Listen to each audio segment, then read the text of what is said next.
Hello दोस्तों, देखो ये चेक कर लो। अबे आगे। आज है 27 दिसंबर, बुधवार का दिन है। 8:04 हुए हैं। रेशियो की पहली शीट खत्म करने के बाद हम रेशियो की सेकंड शीट शुरू करेंगे, जिसमें कुछ जो बचे हुए टाइप है वो होंगे, कॉइन्स सिक्के वाले जो सवाल होते हैं वो होंगे, और रेशियो के मिसलेनियस सवाल होंगे। ठीक है, सर्दी बहुत है भाई। चलिए स्टूडेंट्स, शुरू करते हैं आज की कहानी को। ठीक है, सवाल नंबर है 1 आपके सामने मेरे प्यारे भाई। करके बताइएगा इस सवाल का आंसर क्या है ना। रेशियो के जो कुछ बचे हुए 4-5 टाइप और हैं उसके बाद खत्म हो जाएगा, फिर मिसलेनियस सवाल। चैप्टर वाली रेशियो की सेकंड शीट है, ये छोटी शीट है और इस शीट में मात्र 60 सवाल हैं। इस शीट में 60 क्वेश्चन हैं। ठीक है जी, मैं सारी नहीं करवाऊंगा, ठीक है ना, क्योंकि इसमें मिसलेनियस सवाल ही हैं। चलो बताओ। सबसे पहले type number 1, there are officer and assistant in an office. If 40 assistant went on leave then every assistant has 2 officers. बोला है एक ऑफिस में ऑफिसर हैं और कुछ असिस्टेंट हैं। एक ऑफिस में असिस्टेंट भी हैं और ऑफिसर भी हैं। ठीक, यदि 14 से, मुझे नहीं पता कितने ऑफिसर हैं कितने असिस्टेंट हैं, बोला ये गया है यदि 14 असिस्टेंट छुट्टी पर चले जाते हैं। ये सवाल ऐसा है जो उल्टा सॉल्व होता है, इसको बोलते हैं रिवर्स क्वेश्चन। यदि 14 असिस्टेंट छुट्टी पर चले जाते हैं तो एवरी असिस्टेंट हैज 2 ऑफिसर, तो हर असिस्टेंट के पास 2 ऑफिसर होते हैं। अगर 14 असिस्टेंट छुट्टी पर चले जाते हैं तो हर असिस्टेंट के 2 ऑफिसर होंगे, यानी कि एक असिस्टेंट है मेरे प्यारे भाई। अगर 14 असिस्टेंट छुट्टी पर चले जाते हैं तो एक असिस्टेंट के पास 2 ऑफिसर्स होंगे। क्लियर है। आफ्टर दैट, इसके बाद 45 ऑफिसर जो है छुट्टी पर चले जाते हैं। अब एवरी ऑफिसर के 5 असिस्टेंट हैं।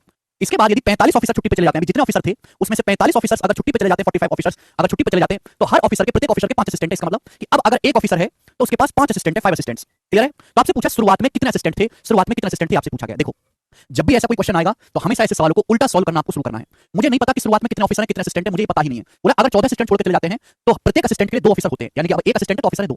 इसके बाद अगर 45 ऑफिसर छोड़ के चले जाते हैं तो हर ऑफिसर के लिए 5 असिस्टेंट होंगे, यानी कि एक ऑफिसर होगा तो 5 असिस्टेंट होंगे। पूछा शुरुआत में मेरे प्यारे भाई, शुरुआत में कितने असिस्टेंट थे। ध्यान से सुनने समझने की कोशिश करेगा मेरे प्यारे बच्चों। इसके नीचे की मुझे सारी जानकारी पता है। इस लाइन के नीचे का क्वेश्चन सॉल्व करो। देखो लॉजिक क्या है, लॉजिक क्या है, ध्यान से सुनेगा। जो चीज बदल गई वो बदल गई।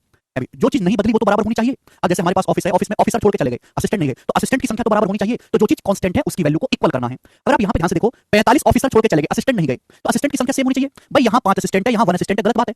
इस 5 को इस 1 को सेम करना पड़ेगा। यही लॉजिक है, इस सवाल का उल्टा सॉल्व करना है। जो चीज बदल गई वो बदल गई, लेकिन जो चीज मेरे प्यारे में नहीं बदली वो वैल्यू कांस्टेंट होनी चाहिए। अगर यहां ऑफिसर 45 छोड़ के चले गए तो असिस्टेंट तो सेम है। अगर ये 5 असिस्टेंट है तो यहां भी 5 होना चाहिए। इसको 5 बनाने के लिए पूरे रेशियो को 5 से गुणा कर दो। इसको 5 बनाने के लिए पूरे रेशियो को 5 से गुणा कर देंगे। पूरे रेशियो को 5 से गुणा कर देंगे तो कितना आ जाएगा, 5 दूनी 10, ये 5 एकम 5। आप बोलोगे अब अगर गौर से देखो तो ये भी 5 है, ये भी 5 है, देखो असिस्टेंट बराबर हो गए। ये भी 5 असिस्टेंट है, ये भी 5 असिस्टेंट है। ऑफिसर देखो, ऑफिसर क्या हुआ, ऑफिसर अगर पहले 10 थे तो ऑफिसर 1 हो गए। अगर पहले ऑफिसर 10 थे तो 10 से 1 हो गए, तो ऑफिसर कितने कम हुए, 9 यूनिट।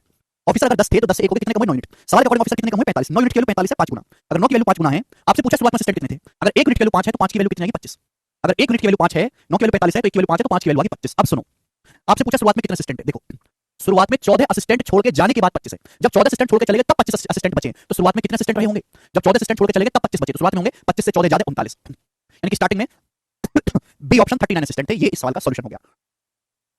ठीक है बेटे, शुरुआत में 39 असिस्टेंट थे, 39 में 14 छोड़ के जाएंगे तभी तो 25 असिस्टेंट बचेंगे। ऐसे सवाल को हमें उल्टा सॉल्व करना है कि उल्टी जानकारी आपको दी है और शुरुआत की पूछी है। मुझे लगता है ऐसे टाइप का सवाल आप कर लोगे। इजी टाइप होता है अगला टाइप। एक एक क्वेश्चन कराऊंगा, इस टाइप के ध्यान सुनिएगा। सवाल नंबर 2 आपके सामने, क्वेश्चन नंबर 2। ये सवाल इस साल के मेंस के पेपर में भी आया है, 2 साल पहले भी आया था, प्री के पेपर में भी आता है, क्वेश्चन रीजनिंग में भी आता है। ठीक है जी, ध्यान से सुनिएगा। चिड़िया वाला, एक चिड़ियाघर में कुछ खरगोश तथा कुछ कबूतर है। एक जू में कुछ कबूतर हैं कुछ खरगोश हैं। उनके सिरों को गिनने पर सिरों की कुल संख्या 340 है। जब हम उनके सिर गिनते हैं तो सिर कितने हैं, 340। पैरों को गिनने पर पैरों की संख्या 1060 है। जब हम पैर गिनते हैं तो पैरों की संख्या 1060 है। आपसे पूछा कबूतरों की संख्या ज्ञात करिए, बताओ चिड़ियाघर में कितने कबूतर हैं। बहुत अच्छा सवाल है, बहुत प्यारा सवाल है स्टूडेंट्स। सवाल को करने के 2 तरीके हैं, आप इसको एक्स वाई मान के कर सकते हैं। दूसरा तरीका है शिफ्टिंग मेथड, ब्रेक मेथड। ध्यान सुनिएगा। एक चिड़ियाघर में कुछ खरगोश तथा कुछ कबूतर हैं। एक बार बताओ, खरगोश के कितने पैर होते हैं, खरगोश के 4 पैर होते हैं। कबूतर के कितने पैर होते हैं, कबूतर के 2 पैर होते हैं। चिड़ियाघर में खरगोश से कुछ कबूतर हैं, तो भैया खरगोश के कितने पैर होते हैं, 4। कबूतर के कितने पैर होते हैं, 2। सिरों को गिनने पर सिरों की कुल संख्या 340 है। तो हर जानवर के एक ही सिर होता है। अगर सिर 340 है इसका मतलब जानवर, टोटल जानवर 340 है। टोटल खरगोश प्लस कबूतर मिला के 340 है, हर जानवर के एक ही सिर होता है। पैरों को गिनने पर पैर 1060 है। जब हम पैरों को गिना तो टोटल पैरों की संख्या 1060 है। तो बताओ कबूतर कितने हैं। तो मेरे प्यारे ध्यान सुनिएगा, खरगोश के 4 पैर होते हैं, हर कबूतर के 2 पैर होते हैं। तो 4 को ब्रेक करके ऐसे नहीं लिखा जा सकता, 4 को ब्रेक करके ऐसे नहीं लिखा जा सकता, 2 + 2 4 लिखा जा सकता है कि नहीं। आप बोलोगे सर लिख सकते हैं, पर आपने ऐसा लिखा क्यों है। सुनो मेरी बात को लॉजिक सुनना। अगर आप देखो खरगोश के भी 2 पैर होते हैं और कबूतर के भी 2 पैर होते हैं। बात क्लियर है भाई। खरगोश के भी 2 पैर होते हैं, कबूतर के भी 2 पैर होते हैं। हर जानवर के 2 पैर तो हैं ही हैं। खरगोश के भी 2 पैर होते हैं, कबूतर के भी 2 पैर होते हैं। हर जानवर के 2 पैर तो हैं ही। तो 340 जानवर के कितने पैर होने चाहिए। अब मेरे प्यारे भाई लॉजिकली अगर बात को सुना जाए, खरगोश के भी 2 पैर, कबूतर के 2 पैर हैं, तो जानवर 340। तो 340 जानवर के कितने पैर होने चाहिए, 680। 340 जानवर के 680 पैर होने चाहिए। सवाल के अकॉर्डिंग पैर कितने, 1060 पैर होने चाहिए, 680। तो कितने पैर एक्स्ट्रा है, माइनस कर देंगे। कितने पैर एक्स्ट्रा है, तो आप कहोगे सर 380 पैर एक्स्ट्रा है। ये 380 पैर एक्स्ट्रा किसकी वजह से है, व्हाई एक्स्ट्रा पैर कमिंग। तो आप कहोगे सर क्योंकि खरगोश के पैर 2 नहीं होते, खरगोश के पैर होते हैं 4। हर खरगोश के 2 पैर एक्स्ट्रा होते हैं। हर खरगोश के 2 पैर एक्स्ट्रा हैं, खरगोश के 4 पैर होते हैं, 2 नहीं है। हर खरगोश के 2 पैर एक्स्ट्रा हैं, उसी की वजह से टोटल 380 पैर एक्स्ट्रा हैं। यानी कि खरगोश कितने रहेंगे, 380/2 190 है। तो 190 मेरे प्यारे भी आपके खरगोश रहेंगे। खरगोश 190 हैं, टोटल जानवर 340 हैं। 340 में से 190 घटाएंगे, 150 कबूतर हैं। आपसे कुछ भी पूछ सकता है, खरगोश 190 है, कबूतर 150 है। बी ऑप्शन सवाल का आंसर है। सबसे आसान तरीका है, इतना ईजी है कि अगर आप इसकी थोड़ी सी प्रैक्टिस कर लो तो आप इसको मेंटली कर सकते हो। सॉल्व करने के लिखने की आपको जरूरत ही नहीं पड़ेगी। बहुत अच्छा सवाल है, मुझे लगता है सारे बालों को क्वेश्चन अच्छी तरीके से समझ में आएगा। ब्रेक मेथड या रीजनिंग में भी सीखते हैं। चलिए अगला सवाल, अगला टाइप आपके सामने आएगा। ये टाइप बहुत फेमस है, इसलिए मैं आपको इस टाइप पे 2 सवाल करवाऊंगा। दोनों सवाल वर्ल्ड क्लास हैं, बनाएं। सुनिए, एक स्कूल में 1554 स्टूडेंट थे, जिसमें बॉयज गर्ल्स की संख्या का रेशियो 4:3 था। एक स्कूल में टोटल 1554 स्टूडेंट थे, जिसमें बॉयज और गर्ल्स की संख्या का रेशो 4:3 था। कुछ दिनों के बाद 30 लड़कियां स्कूल में शामिल हो गई। कुछ दिन के बाद स्कूल में 30 लड़के शामिल हो गई। लड़की डरावनी थी, इससे कुछ लड़के छोड़ के चले गए, कुछ लड़के स्कूल छोड़ के चले गए। परिणाम स्वरूप रिजल्ट ये हुआ कि अब बॉयज और गर्ल्स का रेशो 7:6 हो गया। अब बॉयज गर्ल्स की संख्या का अनुपात 7:6 हो गया। तो आपसे पूछा स्कूल छोड़ने वाले लड़कों की संख्या क्या है, कितने लड़के ऐसे हैं जो स्कूल छोड़ के चले गए, आपसे पूछा है, कर पाएंगे? देखो, एक स्कूल में टोटल 1554 स्टूडेंट से 1554, जिसमें बॉयज गर्ल्स का रेशो था 4:3। तो आप मुझे बताओ कि बॉयज कितने हैं, गर्ल्स कितने हैं? अगर बॉयज गर्ल्स का रेशो 4:3 है, 4 यूनिट बॉयज है, 3 यूनिट गर्ल्स है, तो टोटल कितना आ जाएगा? 7। 4 + 3 7। 7 की वैल्यू सवाल में 1554 दिए, कितने गुना? 7 दूनी 14 कम 7 दूनी 14 कम 7 दूनी 14 222 गुना। तो 1 यूनिट के लिए 222 है, तो 4 यूनिट की वैल्यू क्या आएगी? 4 गुना 222 888। तो 888 बॉयज हैं। 3 यूनिट की वैल्यू क्या आएगी? 3 गुना 222 666 666 गर्ल्स हैं।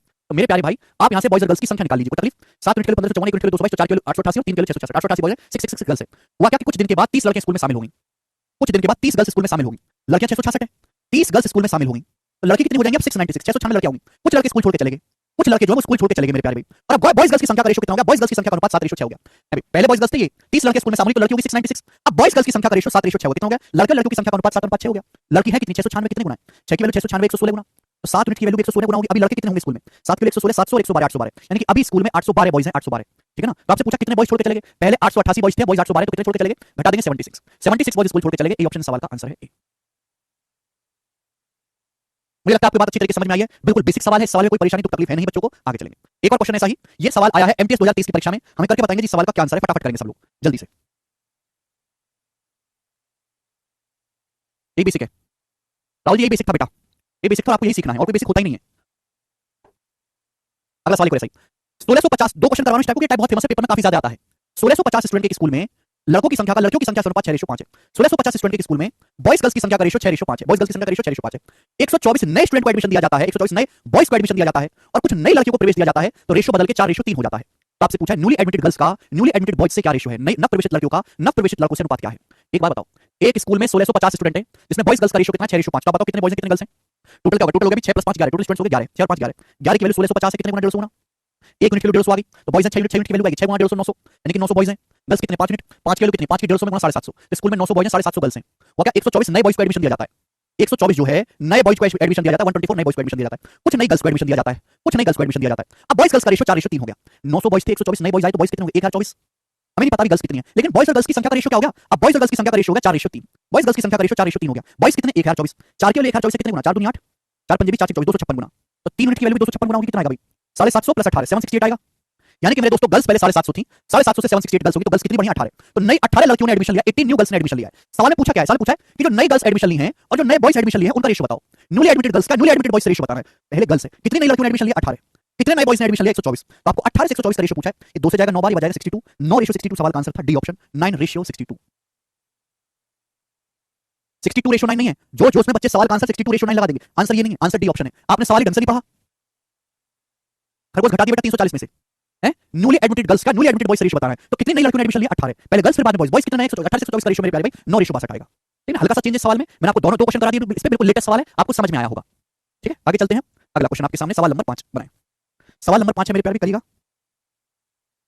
ये सवाल डीडीए एएसओ के पेपर में आया 2023 में। ये सवाल डीडीए के पेपर में आया मेरे प्यारे 2030 में।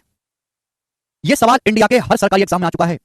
ये सवाल इंडिया के हर एक सरकारी एग्जाम में आ चुका है, जितने भी सरकारी एग्जाम है, हर एक सरकारी एग्जाम में क्वेश्चन आ चुका है, चाहे वो एमटीएस हो, चाहे डीडीए हो, चाहे सीजीएल हो, चाहे बैंकिंग हो, सेम डाटा के साथ। इस सवाल से एग्जामिनर को जरूरत से ज्यादा प्यार है। इस सवाल से भर भर के सवाल एग्जाम में दिया जाता है, भर भर के। समझ में आपको बात? आप बोलोगे हाँ जी सर। चलिए सुनते हैं मेरे प्यारे स्टूडेंट्स, अब इस सवाल को कैसे करना है। सवाल को करके आपको बहुत मजा आएगा, बहुत ही आपको आनंद होगा सवाल को सॉल्व करते हुए। ध्यान सुनिएगा, कठिन सवाल है थोड़ा सा जी। बोला गया है 600 रुपए को बांटा गया है अमन, भुज और चोपड़ा के बीच। 600 are divided among Aman, Bhuj and Chopra such that 40 more than 2/5 of Aman share, 20 more than 2/7 of Bhuj share and 10 rupee more than 9/17 of Chopra shares all are equal. What is the Bhuj share? भुज का share आपसे पूछा है। बोला है 600 रुपए को अमन, भुज और चोपड़ा के बीच बांटा जाता है। 600 रुपए को बांटा गया अमन, भुज और चोपड़ा के बीच। मैंने मान लिया कि अमन का शेयर है ए, भुज का शेयर है बी, चोपड़ा का शेयर है सी। तो 600 रुपए को इन तीन लोगों के बीच बांटा गया है, यानी कि मेरे दोस्तों a + b + c क्या है? तीनों लोगों को कितना पैसा बांटा गया? 600 रुपए। ऐसा सवाल बोला गया। बोला आगे क्या है? आगे की लाइन बहुत इंपॉर्टेंट है। अमन के शेयर के 2/5वें हिस्से से 40 रुपए अधिक। 600 रुपए को अमन, भुज और चोपड़ा के बीच इस प्रकार से बांटा गया है कि अमन के शेयर का 2/5, अमन के शेयर के 2/5 से, अमन के शेयर के 2/5 से 40 रुपए अधिक, 40 रुपीज अधिक। ये पहली लाइन है। दूसरी लाइन, भुज के हिस्से के 2/7वें हिस्से से 20 रुपए अधिक। ठीक है, 20 मोर देन 2/7 ऑफ भुज शेयर। भुज के शेयर के, भुज का शेयर क्या? बी। भुज के शेयर के 2/7 से 20 रुपए मोर, कितना? 20 रुपए मोर, 20 रुपए more than the 2/7 share of Bhuj and 10 रुपए more than 9/17 share of Chopra share. ठीक है भाई, और चोपड़ा के हिस्से के 9/17वें हिस्से से 10 रुपए अधिक। ये सभी बराबर है। चोपड़ा के शेयर का 9/17, चोपड़ा के शेयर का 9/17 से 10 रुपए अधिक, ये तीनों बराबर है। ये तीनों वैल्यू मेरे दोस्तों सेम है, ये और ये तीनों बराबर है। ऐसा मैं नहीं कह रहा, ऐसा सवाल कह रहा है कि 600 रुपए को अमन भुज और चोपड़ा के बीच इस प्रकार बांटा जाता है कि अमन के शेयर के 2/5 से 40 रुपए ज्यादा, भुज के शेयर के 2/5 से 20 रुपए ज्यादा और चोपड़ा के शेयर के 9/17 से 10 रुपए ज्यादा, ये तीनों बराबर है, ऑल दीज आर इक्वल। तो आपसे पूछा गया है भुज का शेयर क्या होगा, करेंगे। इस सवाल को करने के मैं आपको दो तरीके बताऊंगा, एक तो तीसरी आंख वाला तरीका, दूसरा सॉल्व। इस सवाल को सॉल्व कैसे करेंगे, इससे आपको दो कौड़ी का सड़क छाप सवाल मत समझिए, ये वो सवाल है जिसे 90% बच्चे पेपर में छोड़ के आते हैं, वो कर ही नहीं पाते। क्योंकि वो शुरुआत कैसे करेंगे, जिस बच्चे ने इस टाइप का सवाल नहीं करा वो कैसे करेगा, एक इक्वेशन ये दी है, यहां से एक इक्वेशन बना लेगा इन दोनों से, यहां से एक इक्वेशन बना लेगा, यहां से एक इक्वेशन बना लेगा, इक्वेशन पे इक्वेशन बन जाएंगी, फिर उनको सॉल्व करता रहेगा, आंसर कभी आएगा नहीं, फिर पेपर वाले को गाली देगा। ठीक है भाई। दूसरा, जब भी ऐसा कोई सवाल आ जाए पेपर में, अगर ऐसा कोई भी सवाल पेपर में आ जाता है तो आपको घबराना नहीं है, पहले तो इसको थोड़ा ठीक से लिख देता हूं, है ना। भुज के शेयर के 2/7 से 20 रुपए ज्यादा और चोपड़ा के शेयर के 9/17 से 10 रुपए ज्यादा, तीनों इक्वल है। जब भी पेपर में ऐसा कोई सवाल आ जाए कि तीनों बराबर है, तो तीनों बराबर है तो किसी ना किसी के तो बराबर है। तो भैया मैंने मान लिया कि माना ये के बराबर है, मैंने मान लिया कि माना ये के बराबर है, और अगर मुझे के का मान पता लग गया तो क्वेश्चन सॉल्व हो जाएगा। अगर मुझे के का मान पता लग गया तो क्वेश्चन सॉल्व हो जाएगा, बात खत्म। तो मेरी जिंदगी का मकसद है के का मान पता करना। अब के का मान कैसे पता लगेगा, यहां से बेटे, अगर 2/5 + 40 के बराबर है, अगर 2/5 + 40 के बराबर है तो ए का शेयर क्या होगा, 40 को इधर ले जाओ, 40 को इधर ले जाओ, के - 40 गुणा 5/2, के - 40 गुणा 5/2, ये क्या मेरे दोस्तों, ये ए का शेयर आ गया, ए का शेयर। इसी तरीके से, बिल्कुल इसी तरीके से मेरे प्यारे भाई ध्यान से सुनिएगा, ये 2/20 प्लस 2/7 + 20 के बराबर है, तो बी का शेयर क्या होगा, बी का शेयर क्या होगा मेरे दोस्तों, 20 उधर चला जाएगा, के - 20, के - 20, और ये 2/7 के उधर बनाऊंगी 7/2। ठीक, इसी तरीके से मेरे प्यारे भाई 9/17 सी + 10 के बराबर है, सी का शेयर क्या होगा, 10 उधर चला जाएगा, के - 10, और 9/17 के उधर बनाऊंगी तो 17/9, 9/10 के उधर बनाऊंगी मेरे दोस्तों 17/9। ठीक है, 9/17 के उधर 17/9 भाई, ए की वैल्यू आ गई मेरे दोस्तों, बी की वैल्यू आ गई, सी की वैल्यू आ गई। इन तीनों का सम कितना है, इन तीनों का सम है 600, इन तीनों का सम है 600। यहां से मुझे सॉल्व करके मेरे प्यारे बेटे के का मान निकालना है। अब देखो के की वैल्यू क्या है, देखो यहाँ के में 5/2 से गुणा है, के में 7/2 से गुणा है, के में 17/9 से गुणा है। तो आप देखो के में किससे गुणा हो रही है, के में 5/2 से गुणा है, के में 7/2 से गुणा है, और मेरे दोस्तों के में गुणा है 17/9 से। के में से गुणा, आप बोलोगे हां जी सर बिल्कुल सही, कोई प्रॉब्लम नहीं। अब देखो मेरे प्यारे 5/2 + 7/2 कितना हो गया, 12/2, 12/2 हो जाएगा मेरे प्यारे 6, ये आ गया। आप बोलोगे हां जी सर बिल्कुल सही। यहाँ माने 40 की 5/2 में गुणा, 5/2 की गुणा मेरे दोस्तों, ये 40 की 5/2 में, इसकी गुणा करेंगे ना, तो 40 की 5/2 में गुणा करेंगे तो क्या आएगा, 2 से 40 20 बार जाएगा, 20 5 100 100 क्या आएगा, 2 की जब 20 में गुणाओगे 10 10 70 क्या आएगा, -70। आप बोलोगे हां जी सर, इसकी गुणा तो क्या आएगा, 9 2 90 है, सॉरी 10 की 70 में 170/9 माइनस का 170/9, आप बोलोगे हां जी सर बिल्कुल सही। और बराबर कितना, बराबर है 600, 600। यहाँ तक किसी वाले को कोई परेशानी, आप बोलोगे नहीं सर कोई परेशानी नहीं है। तो क्या आ जाएगा मेरे दोस्तों, यहाँ से केयरफुल रिलेशन करेंगे, 9 की 6 में गुणा, 9 की 54, 54 + 17 कितना आएगा, 71, 71/9 की, ये सब उधर चला जाएगा, प्लस उधर चला जाएगा 600। ठीक है ना, 20 5 100 10 100 + 17 170 क्या आ जाएगा, ये वैल्यू क्या आ जाएगी मेरे दोस्तों, 100 + 17 170 निम्मा, और ये यानी कि 600 और प्लस 1700/9 हो जाएगा, 1700/9, ये हो जाएगा कि नहीं। अगर पहुंचू 100 और 70 जोड़ेंगे 170, 170 में 170/9 जोड़ूंगा तो 9 की 170 में गुणा, फिर 170 जोड़ूंगा तो क्या हो जाएगा, 10 गुणा 170 1700/9 हो जाएगा कि नहीं। ये सब माल उधर ले जाकर जोड़ दिया। अब 9 की 600 में गुणा करेंगे 5400, 5400 में 1700 जोड़ूंगा तो 54 + 17 कितना हो जाएगा, 7100, तो क्या 7100/9, 7100/9, 9 से 9 कट गया, 71 से 7100 100 बार कट गया, तो के का मान सॉल्व करने पर 100 आ गया। अब के का मान 100 आ गया तो भाई महाकाल की कसम आप कुछ भी निकाल सकते हो जो आपसे पूछा जाए, whatever asked you will find out. आपसे जैसा भुज का हिस्सा पूछा है तो भुज का हिस्सा है, के की वैल्यू 100 है, 100 रख देते हैं, 100 - 20 80, 80 गुणा 7/2, तो 80 गुणा 7/2 कितना आ जाएगा मेरे दोस्तों, 2 से 40 बार जाएगा, 40 7 280 सवाल का आंसर है, ए ऑप्शन करेक्ट है, option number A, A option इस सवाल का आंसर है।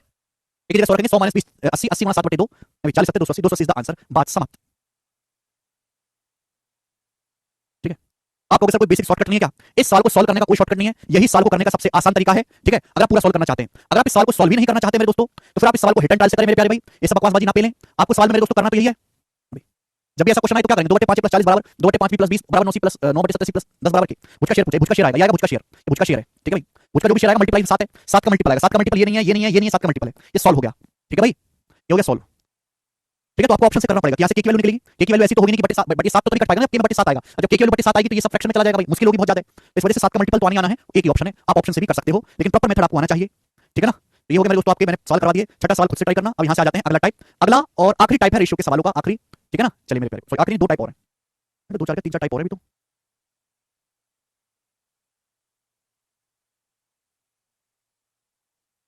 चलिए सवाल नंबर 7 के बाद एक क्वेश्चन कटा नहीं क्या, चलो कोई बात नहीं, बताइए 7 नंबर सवाल, solve it. The cost of a piece of diamond varies the square of its weight. हीरे के टुकड़े का प्राइस उसके वजन के वर्ग के साथ बदलता है। 6084 मूल्य के हीरे को 3 टुकड़ों में काटा जाता है, जिसका वजन 3:2 के अनुपात में है। काटने से होने वाला लॉस ज्ञात करिए। बहुत बेसिक सवाल है, मामूली क्वेश्चन है, पेपर में बहुत ज्यादा आता है।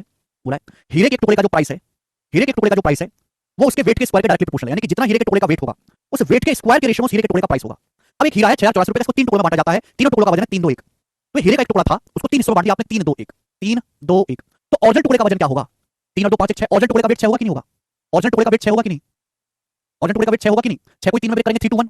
अगर ये वेट का रेशियो है तो आपको बताओ प्राइस का रेशियो क्या होगा, स्क्वायर, प्राइस का रेशियो स्क्वायर होगा, 6 का स्क्वायर 36 क्या आएगा, 3 का स्क्वायर 9, 2 का स्क्वायर 4, 1 का स्क्वायर 1, यानी कि इन तीनों टुकड़ों का टोटल प्राइस क्या आएगा, टोटल प्राइस आएगा 9 4 13 14, टोटल प्राइस 14 आ जाएगा। यानी कि ओरिजिनल टुकड़े का प्राइस था 36 यूनिट, अगर ओरिजिनल टुकड़े का वेट 6 था तो प्राइस क्या आएगा, वेट का स्क्वायर हो जाएगा, प्राइस का स्क्वायर, उसका वेट का स्क्वायर करने प्राइस का रेशियो आएगा। ओरिजिनल टुकड़े का प्राइस था 36, इन तीनों टुकड़ों का टोटल प्राइस आएगा 14, तो ब्रेक करने से कितना नुकसान हुआ, 36 - 14 22 यूनिट का लॉस हुआ, 22 में छुपा होता है 11, 11 का मल्टीपल ये नहीं है, 11 से कटता है, ये 11 से कटता है, ये 11 से नहीं कटता, दो ऑप्शन में आप फंस गए, सॉल्व करना पड़ेगा। ठीक है भाई, ओरिजिनल टुकड़े का जो प्राइस है 6084 रुपए, 36 यूनिट की वैल्यू जो यहाँ पर 6084 रुपीज है। पूछा टूटने से कितना नुकसान हुआ, 36 का वैल्यू 14 हो गया, टोटल 36 का 14 घटाएंगे तो लॉस हुआ 22। 22 यूनिट की वैल्यू आपसे पूछी है, कितना जाएगा 36 कम 36 बचेगा 24248, 36 का 216, 36 कितना होता है 252, तो चिक्का जाएगा 216 मेरे प्यारे भाई, बचेगा यहाँ पे 324, फिर जाएगा मेरे दोस्तों यहाँ पे 324 है ना 9 बार 169 बार जाएगा, ये 169 जा रहा तो 22 यूनिट की वैल्यू 22 गुणा 169 आएगी और 22 गुणा 169 रुपीज एंड में 8 आएगा। इसके बाद भी हम ये कह सकते हैं कि आंसर 13 का मल्टीपल आएगा। 13 का मल्टीपल ये है 715, 13 पंजे 13 का मल्टीपल 160, ये 13 का मल्टीपल नहीं है, तो आंसर आ जाएगा 3718। 3718 इज द आंसर। ठीक है, मुझे लगता है आपको समझ में आई ये बात। ठीक है, कर लोगे इस टाइप का सवाल, पॉपुलर क्वेश्चन है, पेपर में काफी ज्यादा आता है, मैंने आपको बता दिया, सभी बच्चे कर पाएंगे। आगे चलेंगे, अगला टाइप, एक सवाल बीच में कट नहीं पाया है इसी टाइप का, उसको करके खुद से ट्राई कर लेना। नेक्स्ट टाइप, इस सवाल काफी फेमस है, सीजन 2022 में आया था, 2 क्वेश्चन मैंने डाले हैं इस टाइप के, करके बताइए क्या उत्तर आएगा। सवाल नंबर 8 बनाओ, पहले खुद से करने की कोशिश करो। अगर आपने हमारा चैनल सब्सक्राइब रखा ना YouTube पे मैथ्स वंडर इन सेकंड्स, तो ऐसे फिक्स टाइप के सवालों का मैं वहां पे रिवीजन करवाता रहता हूं। ये फिक्स टाइप का सवाल है जो पेपर में बार-बार आता है, बस डाटा बदला होता है। ठीक है ना, अगर आप डेली में शॉर्ट्स को भी देख लो तो बहुत सारी चीजें आप सीख जाओ। करें जल्दी से।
देखो, जब भी ऐसा सवाल आए तो सेकंड्स में किया जा सकता है बिना किसी घबराहट के। A is chasing B in the same interval of time, A jumps 8 times while B jumps 6 times. देखो, वेरी इजी मेरे प्यारे भाई, मैं सेल बदल लेता हूं, करो जल्दी से।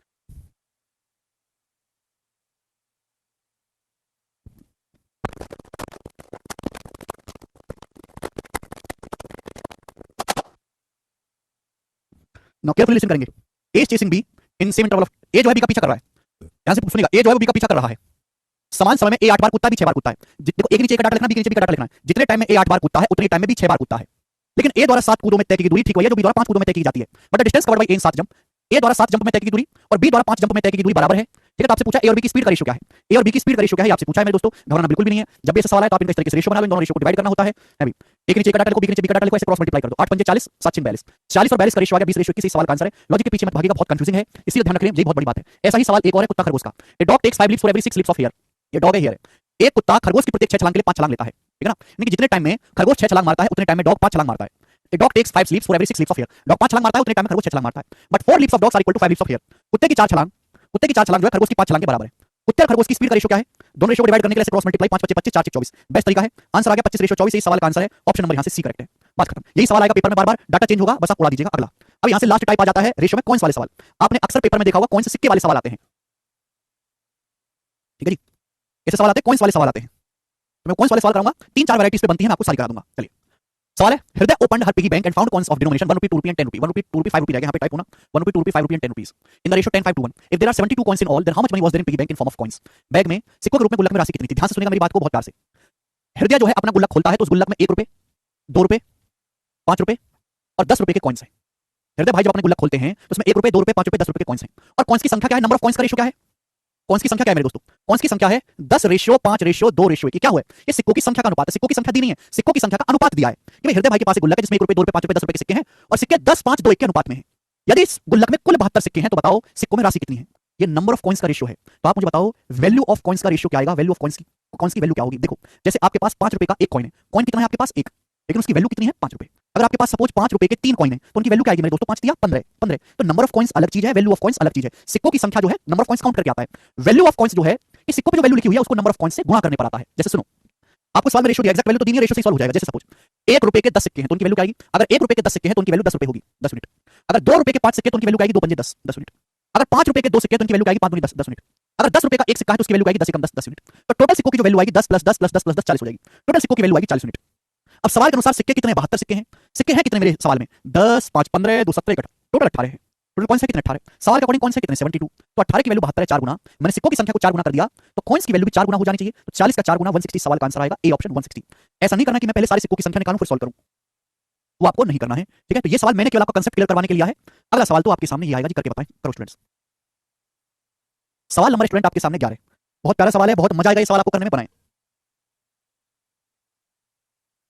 एक बैग में 50 पैसे 25 पैसे और 10 पैसे के सिक्के 7:8:3 के अनुपात में हैं। यदि बैग में कुल 87 रुपीज हैं, बैग में कुल 87 रुपए हैं, तो 10 पैसों के सिक्कों की संख्या ज्ञात करिए। फाइंड द नंबर ऑफ 10 पैसा कॉइंस। तो एक बैग में 50 पैसे का मतलब होता है आधा रुपए, आधा रुपए। 25 पैसे का मतलब होता है 1/4 रुपए, 1/4 रुपए। और 10 पैसे का मतलब होता है 1/10 रुपए। इनके कॉइन है। 1 रुपए में 100 पैसे होते हैं, तो अगर 10 पैसे हैं, 10 पैसे का मतलब कितने रुपए, 100 से भाग कर दो 1/10 रुपए। तो 50 पैसे मतलब 58, 25 पैसे मतलब 54, 1/4, 10 पैसे का मतलब 1/10 के सिक्के हैं। किस अनुपात में दोस्तों, 50 पैसे के, 25 पैसे के और 10 पैसे के जो कॉइन्स है उनकी संख्या का रेशियो 7:8:3। 50 पैसे 25 पैसे और 10 पैसे के कॉइन्स की संख्या का रेशियो कितना है 7:8:3 है।